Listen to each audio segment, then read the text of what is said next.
సంక్రాంతి పండుగను మద్యమయం చేశారు కూటమి నేతలు. 3 రోజులు విచ్చలవిడిగా మద్యం అమ్మకాలు కొనసాగాయి. బరుల్లో బరి తెగించి మినీ బార్లు, బెల్ట్ షాపులను ఏర్పాటు చేశారు. టీడీపీ నేతల మద్యం మాఫియా భారీగా మద్యం అమ్మకాలు జరిగాయి. 3 రోజుల్లో 438 కోట్ల మద్యం అమ్మకాలు జరిగినట్లుగా సమాచారం. భోగి, సంక్రాంతి, కనుమ నాడు 438 కోట్ల అమ్మకాలు సాగినట్లుగా లెక్కలు చెబుతున్నాయి. గత వారం రోజుల్లో 877 కోట్ల మద్యం అమ్మకాలు సాగాయి. బహిరంగంగా మినీ బార్లను ఏర్పాటు చేసి మద్యం అమ్మకాలు సాగించారు కూటమి నేతలు. నడి రోడ్లు, బహిరంగ ప్రదేశాల్లో మద్యం అమ్మకాలు సాగించారు.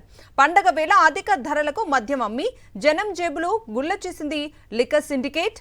విచ్చలవిడిగా నిబంధనలకు విరుద్ధంగా మద్యం అమ్మినా పట్టించుకోలేదు ఎక్సైజ్ అధికారులు. ఇదే అంశానికి సంబంధించి పూర్తి డీటెయిల్స్ మా ప్రతినిధి సతీష్ అడిగి తెలుసుకుందాం. సతీష్,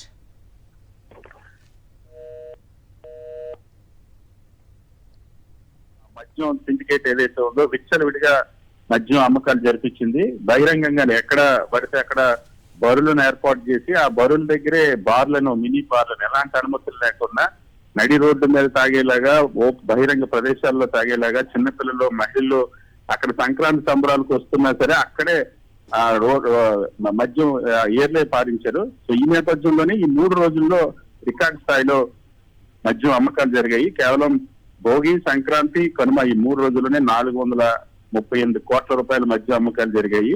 అంతేకాకుండా గత వారంలో 9వ తేదీ నుండి 16వ తేదీ వరకు ఎక్సైజ్ అధికారుల గణాంకాల ప్రకారం 877 కోట్ల రూపాయల మద్యం తాగించారు. ఇంత పెద్ద ఎత్తున సాధారణంగా ఎప్పుడైనా మద్యం అమ్మకాలకు సంబంధించి ఒక రోజుకి ఆ ఎక్సైజ్ అధికారులు ఇప్పుడు ప్రస్తుతం ఒక దాదాపుగా 85 కోట్ల వరకు కూడా అమ్మకాలు జరుగుతారు. కానీ ఇప్పుడు విపరీతంగా ఆ మద్యం ఏర్లే పారించారు. బెల్ట్ షాపులు, పర్మిట్ రూములు, ఇలా బరుల దగ్గర బహిరంగంగానే మినీ బార్లు విచ్చలవిడిగా మద్యం అమ్మకాలు జరిపించిన నేపథ్యంలోనే భారీ ఎత్తున అమ్మకాలు పెరిగాయి.